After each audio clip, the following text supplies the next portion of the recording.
We have a great crowd here up at the North Crossing Burger King, checking out the cars, enjoying the beautiful weather. Also, I saw some people have ice cream, and that's a great idea for today. Just fantastic out there. If you're thinking, well, this is what June should feel like, you'd be right. Our high today was 78 degrees and our low this morning was 55. That is spot on for normal, so it feels just amazing out there. Chris and Sarah, with light snow expected to continue to fall tonight into parts of the day on Saturday, we can basically say it's a no-go for 50 degrees tomorrow. And it's been something we've been used to so far in 2013. We haven't hit 50 degrees once in Eau Claire, but parts of La Crosse, as you'll see on this graphic, shows that La Crosse has hit it 5 times, actually one day close to 60 degrees. But what's significant though about tomorrow is that is the old record for the latest first 50-degree day in Eau Claire. That's April 13th, 1975. But with this fresh snowpack on the ground, that's just not going to happen. The average first 50-degree day, the first time we hit 50 in a year, is March 11th, so we are well behind. And again, with this fresh snowpack that we got the past couple days, it looks like 50 degrees is far away, but maybe not. We'll have to see. Darren will have that full forecast, and he'll talk about whether we may have an opportunity possibly here in the next 7 days of getting our first 50 degrees. Back to you, Chris and Sarah.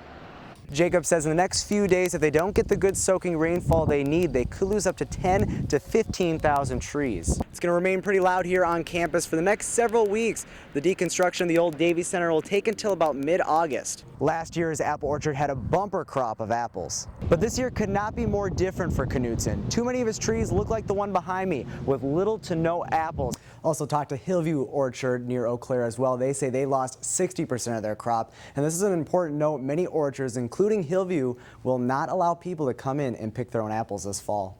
Behind me, you can see the completed mural we told you about earlier this summer that was being made for the town of Ladysmith. This is Eau Claire County's tallest wind turbine. It's 140 feet in height, and when it comes to putting up the county's tallest turbine, it's all about location.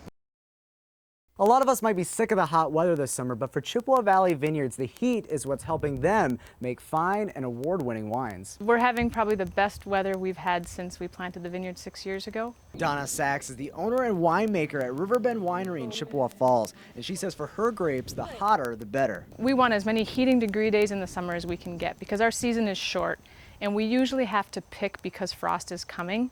We don't have the luxury of waiting an extra 2 or 3 weeks if they're not ripe yet like they can on the West Coast. This year, however, they will be able to test grapes in late August, and if they need to, they could wait a couple weeks to let them ripen more. When we're pushing against the frost date, we can't do that. The hot weather also makes for better quality wine. She says they could use some rain, but her vines are old enough to be pretty drought resistant. A big part of it is acids in grapes coming down, and that's usually what we need more heat for. Provided the vineyard doesn't get any hail, Sachs says this will end up being the biggest harvest yet, which would only add to the sweet news after winning Best Red Wine at the Wisconsin State Fair Wine Competition for one of their biggest sellers. We have a red wine called Sunset that won a gold medal and then went on to win Best Red over everything that was submitted to the competition, which is pretty cool. She hopes that this record hot summer will make for more award-winning vino. Wine is really made in the vineyard. So the better year you can have in the vineyard and the better the chemistries can be when you pick, it just sets you up to make better wine. This dash cam footage shows the EF2 tornado that hit Roy and Irene Tinkey's home a year ago this week.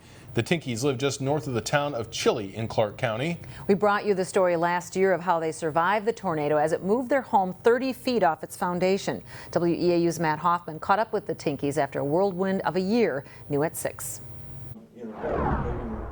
They were in the kitchen when it hit. She said, "I think I hear hail." Well, what she heard was debris hitting the side of the house is really what it is. And then everything, it hit us right then. Irene was blown clear into the other room. Roy was forced to dive in a bathroom as the addition of the house collapsed. Then, just like that, it was over. We come out here, and I said to her, "Hon," I says, "we don't have a house no more." They were lucky to be alive. All the trees except 2 went that way. 2 went this way. And when they picked up the house, it shoved them in them big trees and stopped the house. Just behind me here, this is what's left of their shed that was totally destroyed from the tornado. Behind that shed was a trailer, and something interesting, just a few days ago even, a bathtub from that trailer was found 3/4 of a mile away in a field by one of their neighbors. With the help of countless volunteers, the Tinkeys cleaned up and moved into their new house last November. I just didn't expect that many people to show up and do what they did, and I never had a chance to thank everybody. They didn't have to come. They came. They came out of the goodness of their heart.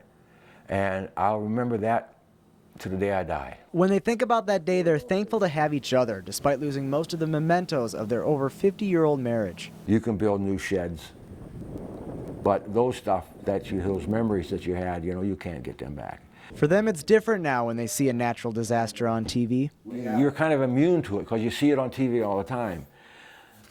Now, when I see disasters on TV, it's very personal to me. I know what they're going through.